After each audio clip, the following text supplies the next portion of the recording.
An Intimate Evening at Pemberley. Read by Chuck Brown. The night air at Pemberley was thick with the scent of late-blooming jasmine, and the moon cast soft shadows across the garden paths. Within the house, the hour had grown late, and the household was settling into silence. Only the drawing-room still held the golden flicker of candlelight, where Elizabeth Darcy sat curled in a settee, a shawl draped loosely about her shoulders, and a small book lying forgotten in her lap. She looked up as the door opened and her husband entered. Fitzwilliam Darcy crossed the threshold with a quiet ease that came only in the hours when the world had hushed. He had shed his waistcoat, and the crisp lines of the day had softened from his features. The sight of him, relaxed and quietly smiling, sent a gentle warmth through her. "You are not yet tired?" he asked, crossing the room. "No," Elizabeth replied, patting the cushion beside her. "Come sit with me. It has been a long day, and I find myself thinking of things better shared than mulled over alone." He obliged her, settling close, their shoulders touching. For a moment neither spoke. The candles on the side table burned low, casting long, delicate shadows across the walls.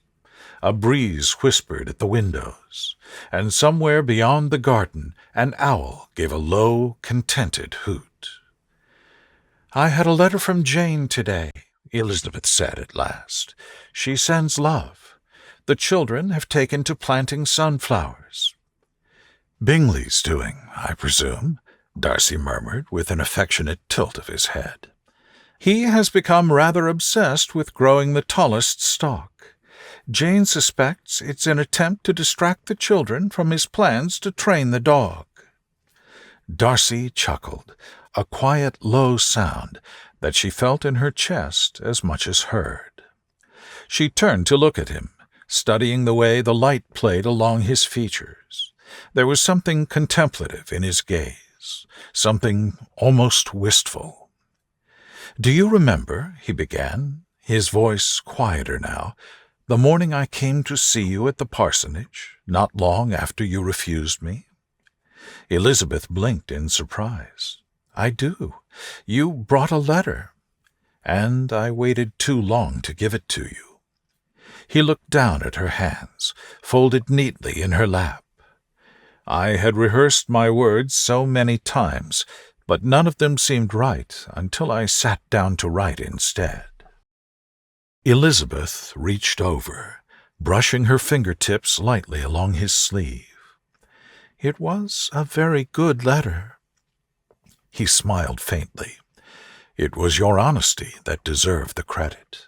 You had no cause to be kind, and yet I did not think I was being kind at all," she said with a soft laugh. "I thought myself quite pointed." He looked at her fully now, his expression serious but tender. "And yet it gave me everything I needed to change." The room seemed to quiet even more, as though the very air had paused to listen.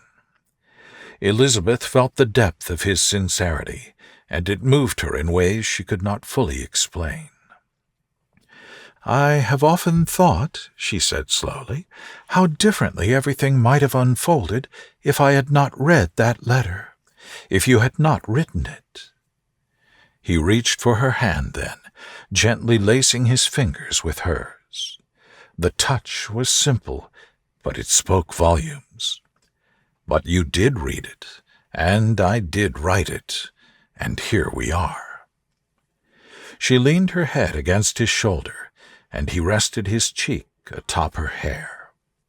The candles flickered, and the hush between them grew deeper, filled with the memory of old misunderstandings, hard-won understanding, and the quiet contentment of love proven true.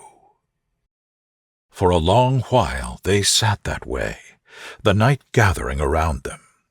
Then Darcy said, in a tone so low she nearly missed it, There are moments, Elizabeth, when I am still astonished you are mine." She lifted her head and turned to face him. The candlelight shimmered in her eyes. "Then we are two astonished people." He kissed her forehead, slow and lingering, then let his hand trail gently down the curve of her cheek. There was nothing hurried in his touch, nothing insistent, only reverence and quiet affection. Outside, the moon continued its arc across the sky, and the shadows in the room deepened. Within the walls of Pemberley, time seemed to slow, wrapping the two of them in a stillness too profound for words. And in that hush, amid candlelight and memory, they remained, together, content, and gently, thoroughly known. The soft rustle of the fire stirred as Darcy rose briefly to tend it, the red embers rekindling to a faint, warm glow. Elizabeth watched him from the settee, admiring the grace in his quiet movements, the familiarity of a man fully at ease in his home and with her. As he returned, she lifted her legs and tucked them beneath her, making space so that he might draw closer still. "Come, let us be scandalously improper," she said lightly, reaching for his hand. "Sit with me, as though decorum had never been invented." He obliged, settling beside her with a smile that suggested he would oblige her in anything. Elizabeth rested her head once more on his shoulder, and he wrapped his arm around her, his fingertips drawing slow, thoughtful lines along her forearm. They sat in comfortable silence for some time, the weight of the day slipping away. Each small touch, the quiet tracing of fingers, the steady warmth of a hand resting on hers, was its own form of conversation, more honest than language. "I sometimes wonder," Darcy said at last, "whether I should have spoken differently that first evening we danced." Elizabeth let out a soft hum. "No, I think you said precisely what you were supposed to. Had you been immediately charming, I would have dismissed you at once." He laughed quietly. "So it was my pride that captured your attention?" "No," she said, lifting her head slightly to meet his gaze. "It was the surprise of discovering there was so much more beneath it. And then the letter." He kissed the top of her head, then drew her a little closer. "I feared it would cost me your good opinion forever." "It nearly did," she admitted, "but it became the beginning instead." Their eyes met, and in the stillness Darcy touched her cheek again, more firmly this time. His thumb brushing the curve beneath her eye, his palm cradling her face with gentle certainty. "I love you more deeply than I can express," he said. "You taught me how." Her breath caught, and she leaned in, closing the small space between them. Their kiss was soft and slow, a seal upon the years they had shared, and the quiet promise of all that was still to come. When they parted, she remained close, her forehead resting against his. "Say it again," she whispered. "I love you, Elizabeth. I love you entirely." They sat wrapped in each other, the flickering candlelight bathing them in its golden hush. The night deepened, and with it a profound sense of stillness, of two lives intertwined not just by affection, but by choice, by growth, by memory. Eventually, Elizabeth stirred, smiling against his shoulder. "We should go to bed." "We should," he agreed, but neither moved. And so they remained, tangled in candlelight and recollection, their love spoken not just in words, but in every gentle touch and shared breath. The silence between them was soft and companionable, the kind that asked for nothing and offered everything. The fire had mellowed now, glowing in its quiet embers. Elizabeth turned her face slightly, resting her cheek more fully against his shoulder. She could feel the rise and fall of his breath beneath her, the slow, steady rhythm she had come to trust in 1,000 little moments. Darcy shifted, only to wrap an arm more snugly around her. "Do you know," he said after a while, his voice almost a whisper, "I still find myself watching you, as I did in the early days, before you ever knew I cared for you." Elizabeth smiled into his coat, with suspicion, no doubt, wondering what shocking remark I might offer next. "On the contrary, I watched you because you were entirely unlike anyone I had ever known. You saw the world with such clarity and wit. It both unsettled and entranced me." She drew back slightly, enough to look up at him. "You truly thought me witty, even when I was mocking you?" "Especially then," he said with a rueful grin. "Though I'll confess, at the time I wasn't sure whether I wanted to kiss you or argue with you." She laughed, quietly, but with genuine amusement. "And now?" "Now," he said, running the back of his fingers down her cheek, "I still enjoy our debates, but I would always rather kiss you." Her laughter faded into a smile that softened her features. She placed a hand gently against his chest and let herself be pulled back into his embrace, content to rest in the rhythm of his voice, the quiet of the evening, and the closeness that needed no more explanation. "You once said," she murmured, "that you were not good at expressing affection, that it was something you had not been encouraged to do." Darcy exhaled, a sound not quite regretful. That was true then, perhaps still true in part. "I don't think so," she said, threading her fingers through his once more. "You speak very well, not always with words, but with presence, with how carefully you listen, how gently you reach for me, even now." He was quiet, moved by the truth of her words, the generosity behind them. He had long since given up the need to impress her. What he treasured now was the chance to be seen, truly seen, and still loved. She touched his jaw lightly. "Tell me something. Anything." He closed his eyes for a moment, thinking. When he spoke, it was soft. "Sometimes I wake before you do, and I watch you sleep, not out of worry or restlessness, but simply because I cannot quite believe you're here, that you chose me." Her hands stilled, resting against his neck, and her voice was tender. "I feel the same, often." They sat like that, long into the hush of evening, with no urgency to rise or speak. Outside, the stars hung like delicate frost across the velvet sky, unseen but felt, a quiet expanse above a quiet world. And in that stillness, beneath the sheltering hush of candlelight and memory, they remained, two hearts long entwined, now gently at rest.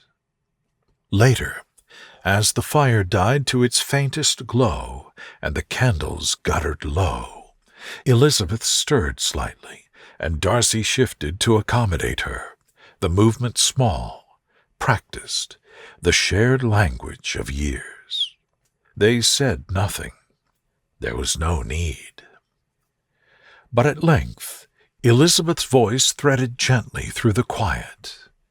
"Do you think we have changed much?" Darcy tilted his head. "Since when?" "Since Rosings. Since that long walk where I made you so uncomfortable and you made me so cross." He smiled at the memory, not of the discomfort, but of the clarity it had eventually brought. "Yes, we have changed, but we have also grown into more of who we were meant to be, with each other."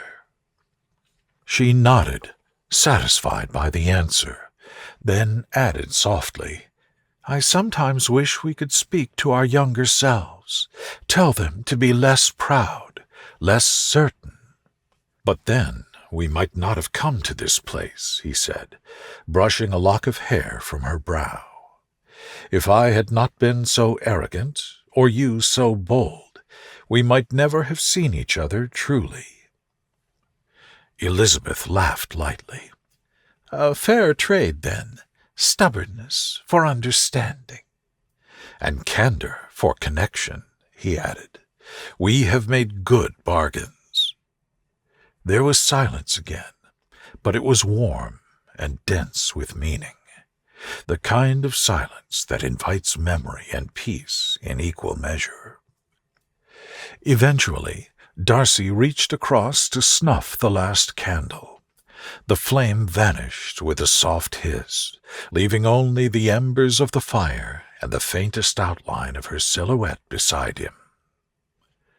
"Come," he said, his voice a murmur in the darkness. "Let us go up. The night has been generous, but even it must rest."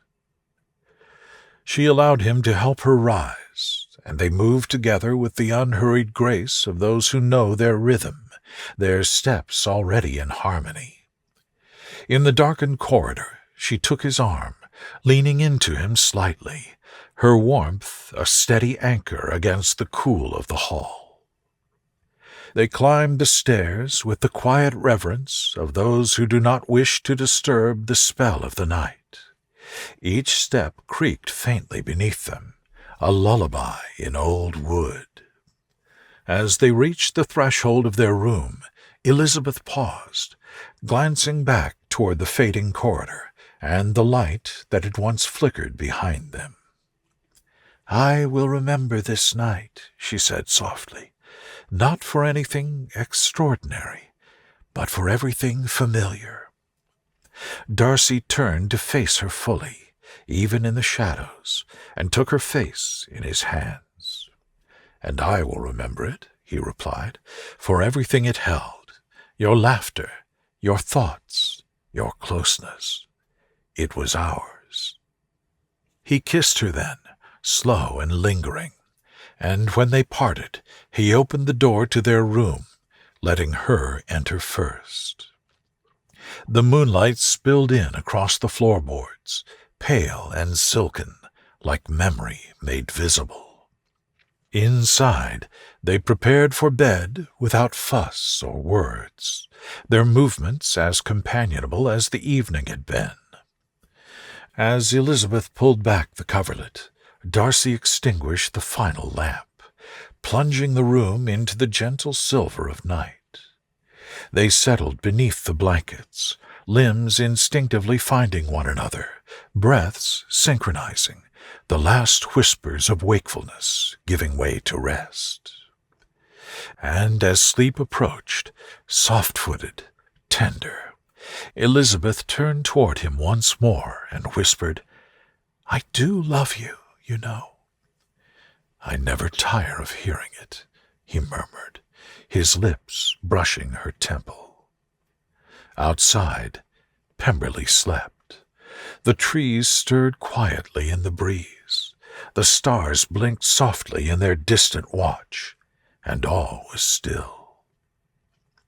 In their room, cloaked in peace and quiet and the closeness of hearts long bound, Elizabeth and Darcy surrendered at last to slumber, together, safe, and thoroughly, deeply known. Sleep came slowly, as it often did when peace lingered so fully in the room. Elizabeth stirred once, reaching instinctively for Darcy's hand beneath the sheets, and he responded without waking, his fingers curling gently around hers. It was a small gesture, but one repeated enough that it had become a promise all its own. The moonlight shifted across the bedchamber wall as the hours passed. Time, unconcerned, carried them gently onward. Later, in the gray hush just before dawn, Darcy stirred. His arm tightened slightly around Elizabeth's waist, and his eyes blinked open slowly. The fire had gone cold, but the room remained warm with her nearness. He watched her sleep, her breath soft and even, the line of her brow relaxed, the corners of her mouth still faintly turned in what looked like the echo of a smile. He had always thought her beautiful, but it was in these hours, unguarded, at rest, and fully herself, that he loved her most deeply. His mind wandered to the early days at Pemberley, when the hallways had still felt too large and every portrait a silent observer. How different it was now, each corridor warmed by the echo of her laughter, each room holding the trace of her presence. He could no longer imagine the house without her, nor would he wish to. Elizabeth stirred beside him, her eyes fluttering open. "You're awake," she whispered, her voice thick with sleep. "I am, only just." She stretched slightly beneath the covers and turned to face him, one hand resting on his chest. "What hour is it?" "Still early. The birds haven't started yet." "Good," she murmured, closing her eyes again. "Then we're not obligated to rise." He smiled. "Certainly not."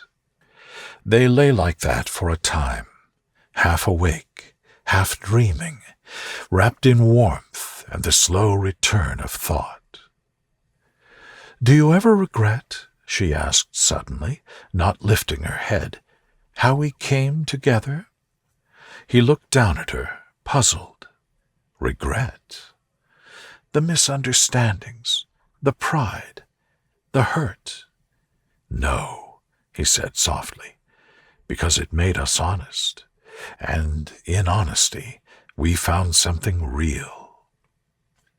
She nodded slowly, satisfied, and her thumb stroked lightly across his chest in slow, idle arcs. "I think that may be the reason I trust you so completely," she said, "because we met each other with all our flaws visible.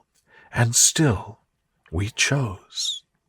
"We chose," he echoed. And then, after a pause, "And I would choose you again, 1,000 times." She tilted her face up toward him. "Even when I argued with everything you said?" He chuckled. "Especially then."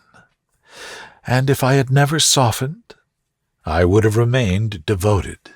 Perhaps miserably so," he said, half grinning, "but devoted all the same." She laughed and kissed his shoulder. "You're a good man, Fitzwilliam Darcy."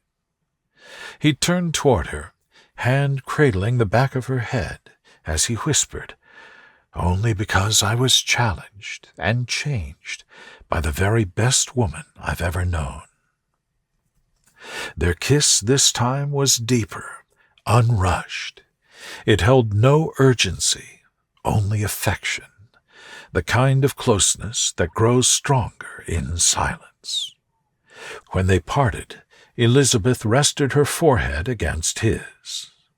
"I hope," she said softly, "that when we are old, and our hair is gray, and our steps have slowed, we still lie like this, still whisper foolish things, still touch as though each caress has meaning." Darcy swallowed gently against the emotion in his throat. "I believe we will, because that is how I will always see you, as the woman I chose, and who chose me, over and over, even when it wasn't easy." She closed her eyes again and exhaled slowly. The room, the morning, the years ahead, all seemed to collapse into the quiet breath between them. And outside, at last, the first birdsong pierced the silence. The light had begun to shift, soft and golden at the edges, brushing the bedchamber with the faintest hint of dawn. Elizabeth opened her eyes again, gazing toward the window where the shadows were beginning to retreat. "Will you walk with me later?" she asked quietly. Darcy, eyes still closed, nodded. "Always." "In the garden, I think. The roses have begun to turn, and I want to see what remains." "I'll bring you tea," he murmured. "And you can tell me which of the hedges you believe are looking unruly." He smiled. "Only the ones that seem to have taken after your spirit, wild, beautiful, and resistant to taming." She rolled her eyes, but smiled into his chest. "You've become very poetic in your comfort." "I've had an excellent muse." They lay in silence again, allowing morning to settle gently over them. Elizabeth traced her fingertips along his collarbone, following a path worn by habit and affection. The weight of sleep was receding now, replaced by a lightness that came only after deep rest or deep closeness. Darcy opened his eyes and looked at her, brushing a stray hair from her forehead. "Do you ever tire of our quiet mornings?" "Never," she said. "They are my favorite part of the day, because they are wholly ours." He kissed her again, tender and unhurried, and then they both sat up slowly, stretching toward the new day like flowers turning toward the sun. The world outside was still quiet, as if waiting for their footsteps. Soon there would be letters to read, paths to walk, small tasks to tend, and faces to greet. But not yet, for now the hush held. And in that hush their story continued, not with declarations or drama, but with steady hands, quiet laughter, and the quiet knowing that comes only with time and trust. They rose together, side by side, hearts light and rooted, ready to greet whatever the morning offered, together. The end.